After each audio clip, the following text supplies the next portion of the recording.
going on, Jen? I'm wearing today the George Milken jersey. Now you might say number 99. Who's number 99, Jen? You wondering who number 99 is? No.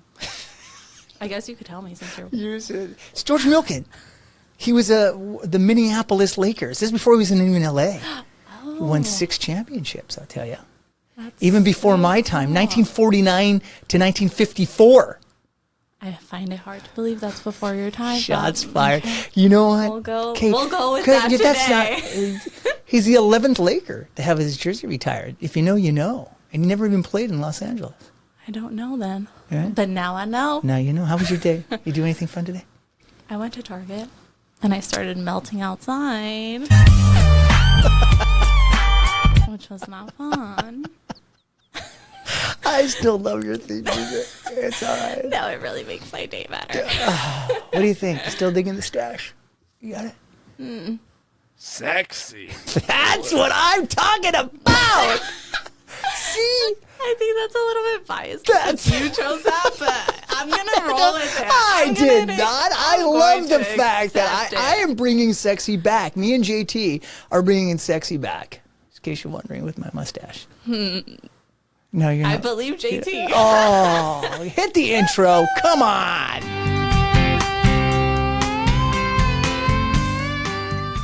Welcome to the Where's the Focus podcast. WTF is an entertaining yet educational ride with top guests from every industry. Knowing where your focus goes, your energy flows. Hosted by top-selling author, sought-after speaker, leading coach, and high-level executive in the financial industry, Daniel Manginelli. So, WTF. There you go, WTF. Hello, and how are you doing? How you doing? How you doing? Welcome back to the WTF. Where's the Focus podcast? Having too much fun here in the WTF studios. We have a treat today, Jennifer Michelle.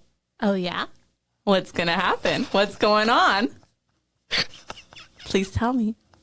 You are Stop hilarious. laughing. I can't. I got the giggles now from your sexy comment. We have Oh, gosh. We've got a special guest today, the high roller in the car industry. A big deal, as they say there. A leader, a mentor, and a guy who understands where your focus goes, your energy flows, just like you say in the intro. And by the way, he's just a all-around swell fella. His name's Johnson King, and he's going to join us today. How exciting. Can't wait. There he is now, Johnson King. Hi, Dan. Hi, Johnson. I'm wearing the Lakers 99 Milken jersey, just in case you were wondering. Right? Who are the Lakers? Is Is that a local team? Oh, gotcha. Now, let me explain who Johnson King is. Johnson King didn't know growing up he was going to be a car guy. He's an Oklahoma City native, right? Moved to attend Pepperdine University after graduating with a degree in economics. He wasn't sure what he wanted to do, but he knew he was a self-described people person. Your bio is awesome. He started in 2011 as a salesman at Tuttle Ford Lincoln in Irvine, California, one of the group's 16 locations. 9 years later, he is the general manager, people. What a big deal. Overseeing more than 120 employees, which is probably more now, Johnson, I'm guessing, right? Yes? No? Yeah, it's Okay. probably 100, I think right now 135. Oh, I missed 15 people. Those people will be upset. A winner of the Prestige Automotive 40 Under 40 Award, and truly one of the nicest people you're ever going to meet, Mr. Johnson King. Hey, where's my applause? Well, that is That's the very worst. nice That's of the you. worst applause. Don't we have the kids cheer or something? Give me the kids That cheering. sounds like 3 or 4 people. I just felt like, You felt it was more of a golf clap than it was anything else? yeah. So explain this to me.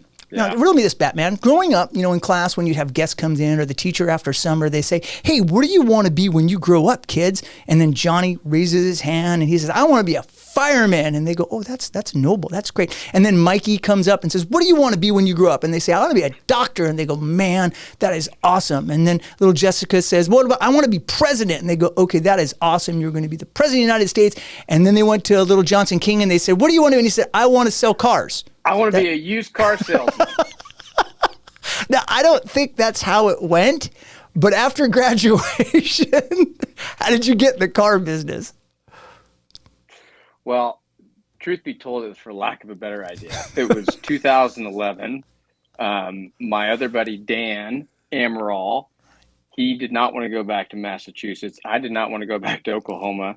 So we came down to Orange County and I started selling cars and hated it at first just because it was, I was drinking through a fire hydrant, didn't know which way it was up. It was my first real job. And then after I stuck with it, ended up loving it. And here we are, 12 years later. Wow. No one's selling cars. Obviously, you were right into prospecting and right out of college saying, thrust into making calls to people that don't know you.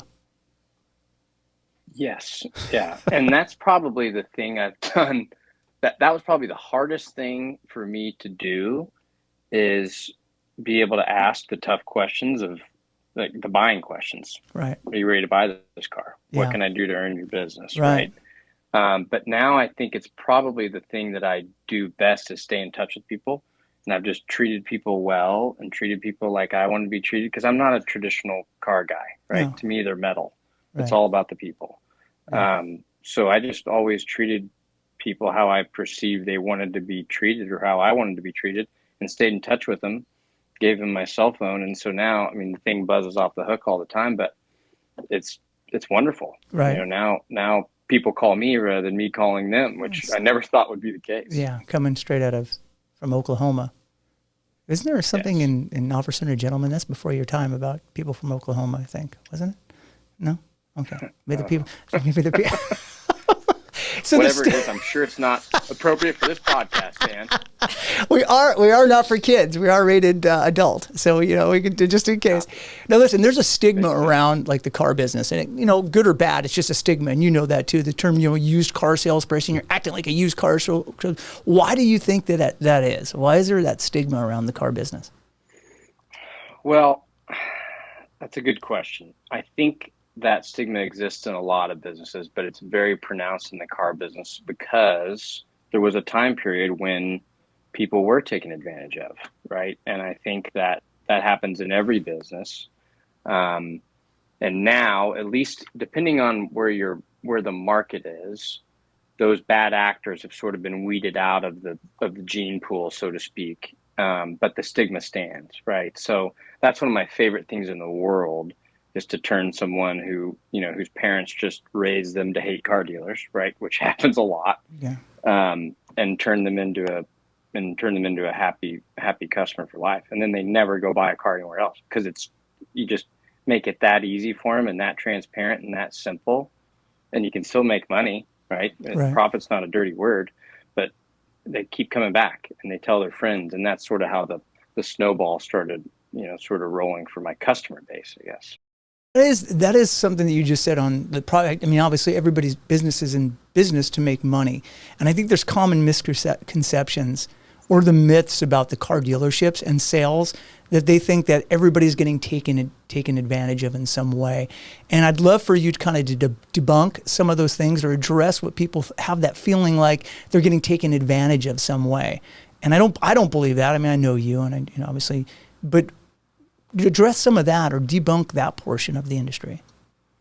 So that is one of the little known things about the dealership model, is the margins are very low. If you're returning 5% on sales in Southern California, you're doing a really good job. If you're returning 3.5% on sales, you're doing a really good job. And that's a lot of risk to take on for that kind of return, right? So it's a very, very, very thin margin business. And I think people think we're making a fortune, right? But if you looked at the fixed expense structure, if you looked at the interest expense of the cars that we have sitting on the lot, the risk of those vehicles aging, all the various inputs that go in, it's not the most attractive business known to man in terms of your return on investment. No, don't say yourself short there, Judd. You're a tremendous slouch. So, no. Yeah, exactly. Nah, you're the business yourself. You've kind of seen a significant digital transformation, just like every business has, right? Most businesses has the digital situation or the internet or phone, whatever it would be. How has the dealership embraced the technology on that operations to your customer experience? we were forced to, and I mean, not forced to, we wanted to. The market dictated that, right? We're in a sophisticated market. There's a lot of people, a lot of competition, and competition is a wonderful thing, and it makes us better, and it made us better. So on the front end, we use a digital retailing tool called Roadster that's been fantastic, and we've had it for, I don't know, I'd have to look, probably 7, 8 years now. And I'll never forget, there was a lady that lived over here in Laguna Hills, and she was, probably born in the 40s, and she bought a car, a Fiesta. That's back when we made Fiestas, start to finish on Roadster. Uploaded her driver's Wow. license, uploaded her insurance card. We delivered the car to her. I mean, start to finish. So if you really want to do it all the way through, then we're here for you. But if you want to do half of it, you meet the customer where they are. Do you right? see whether that's on their couch in Laguna Hills or Right. in the dealership? Do you feel that's the kind of way it's kind of a hybrid situation in most industries now? The search starts where they feel like that, again, especially in your industry, I don't want to feel taken advantage of. So they start the digital search of, okay, now I know where everybody is, but there's still that aspect in sales, that it is a relationship, and your phone's ringing because it is a relationship. People still want to know, is this the right thing to do, and why is it the right thing to do? So I think that digital transformation is great, but there's still that aspect, especially I think so, and you tell me in your industry, in the automotive industry, that there is still a relationship that has to take place. I could not agree more. And people, it can be a complicated transaction, and it can be a simple transaction, but most of the time that lady that was, excuse me, Hot lead coming in. hot lead, Okay, sorry. hot Gotcha. lead coming in. Okay. I'll call him back. Normally I'd Okay. picked up that phone immediately, by the way. My apologies. So just only when you're doing podcasts. George is going to love Right. that. Right, exactly. I know. Sorry, George. Please hold. But very few people actually go through the entire process. You're right. It's a hybrid model. I think having the expertise, there's a lot of various types of, car ownership, lease, purchase, flex buy. I mean, it's a more complicated transaction than it looks and it appears to be on the surface. Right. So people really want to engage with a human to be able to complete that all the way through. Some people don't, but that's a really small percentage of people. And I thought that percentage of people would grow faster than it is, but it's not. Right. I think it's changed the knowledge of a salesperson too. I think someone coming in, which I think is great with all the information that they have, and it makes that salesperson have to go up a little higher to know more than that actually consumer coming in knows. And you do find that out when you're buying anything, it be a refrigerator, a couch, or whatever it would be. When you know more about the product than they know, that is not how to build a relationship or even to build trust long term. So I think that the technology has made people better at their job, and you can't just be a guy off the street that says, I just want to sell cars, because it's easy to do, because it's not.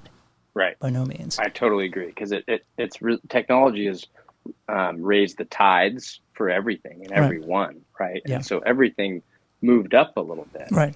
And cars got a lot more complicated. Right. Financing got a lot more difficult. Right. Leasing became a little more complicated, right? There's all sorts of, anytime we take 2 steps forward, 1 step back, I think that really applies in this case as well. Good. Now, I love the fact that being where you are and what you've done is phenomenal. And the person, you're a person that always wants to get better. Where do you think that mindset got instilled, that you started where you were, and it's a rare person. I had written in my first book that there's, keys to success, and it's communication, consistency, desire, and keeping the desire. And it's a rare person that starts in an industry like you that says, this is where I am, but that's who I'm going to be. And then when you're that person, you're like, this is where I am, but that's where I'm going to be. Where did that mindset get instilled for you? That's a great question. I think it was from my dad originally, right? Because I never knew, like your wonderful intro said, I never knew what I wanted to do growing up, right? Yeah. And my dad always told me, you don't have to know what you want to do, but you got to go do something, right? So that was sort of what I did, I went and did something. And turns out to me, it's just all about the people.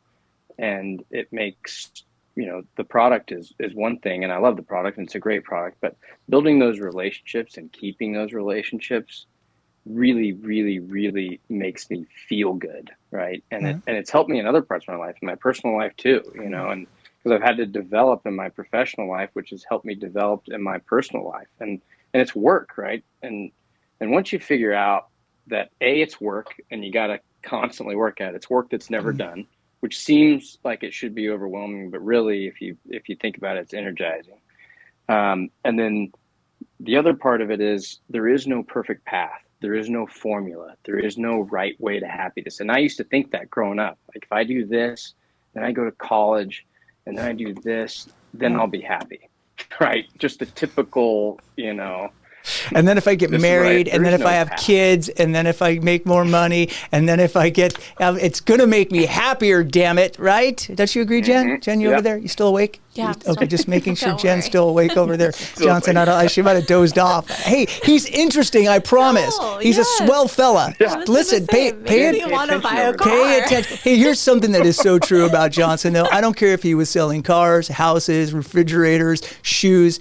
He would have been successful at it because it comes back to what you said as a relationship. And I do believe that all successful people always have a story about a defining moment that took them from average to achiever. I know in my career, for sure, there was a few defining moments with my mentor that said things that made me have to think and realize that this is who I am, but you can be better than you're being right now. And if you want to be better, this is how you do it. Now, it's a rare thing because I think everybody has opportunities, but taking advantage of the opportunities, I don't know if everybody knows how to do that.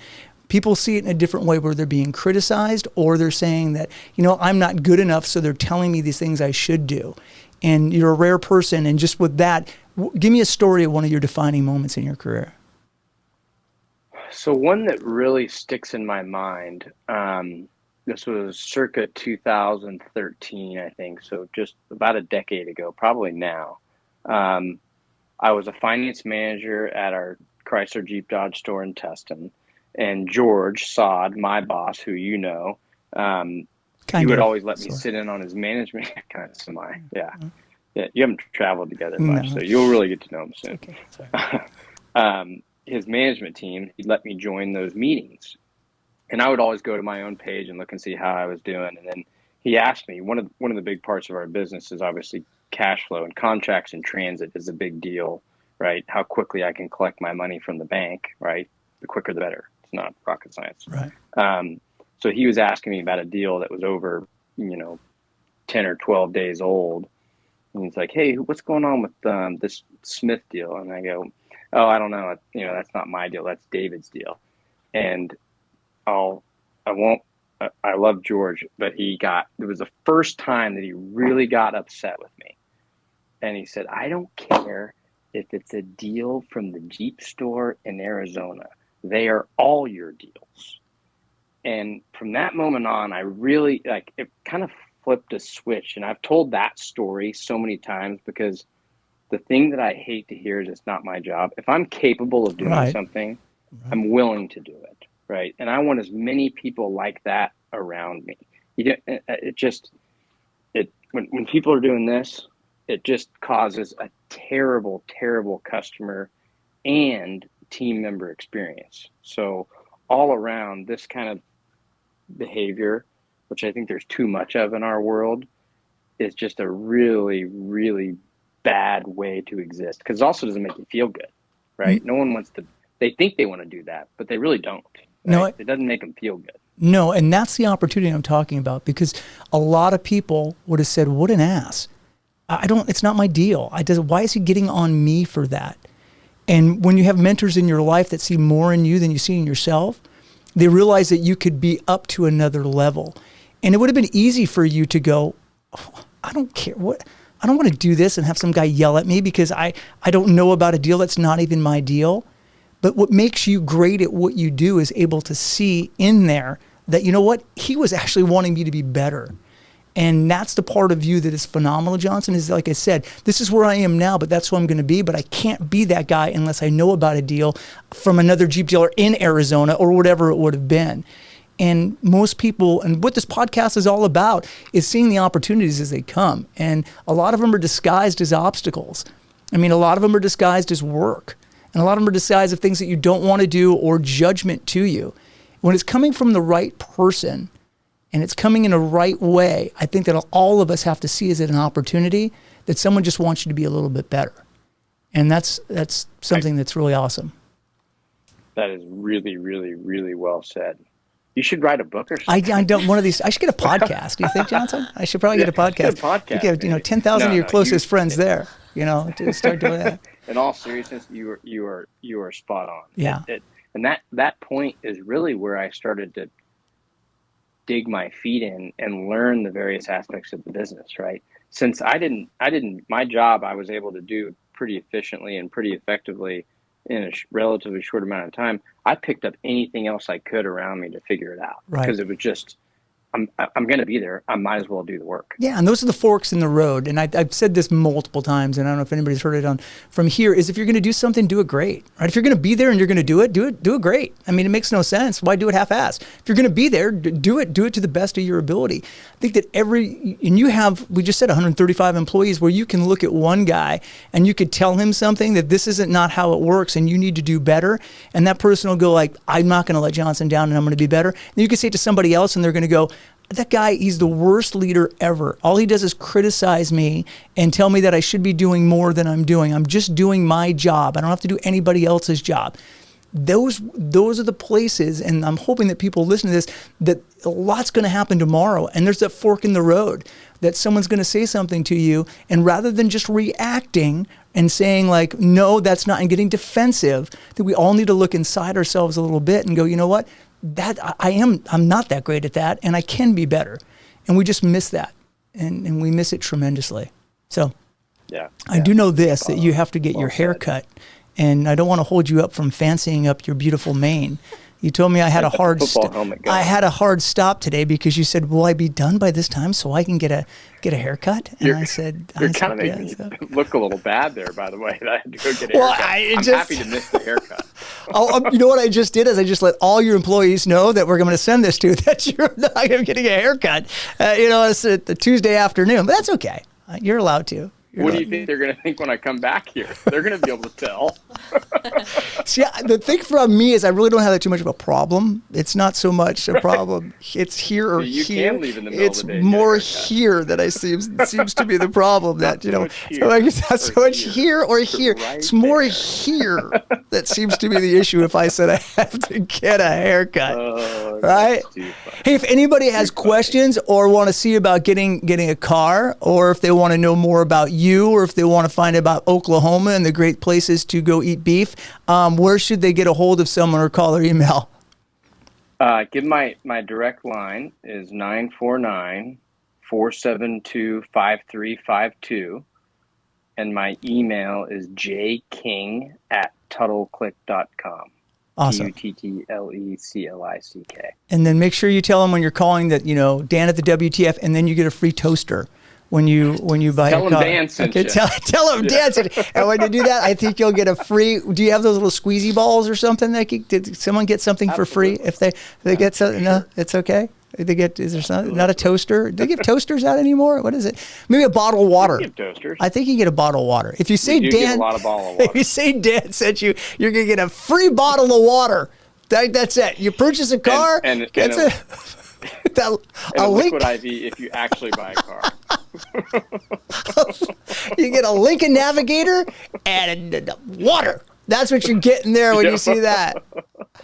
Listen, in life you get blessed to have people that you know and trust, and that you just get to call and you meet up with, and they just make you feel better. And Johnson King is one of those guys, and he just is. And then a lot of you were saying like, why? What are you having Johnson on for? Because he's just one of those guys that you could talk to, and hopefully you're listening to this podcast. It just makes you feel better. He's one of those guys that is a relationship guy, and I wish all of you, every one of you, had a chance to talk with him or meet him. So.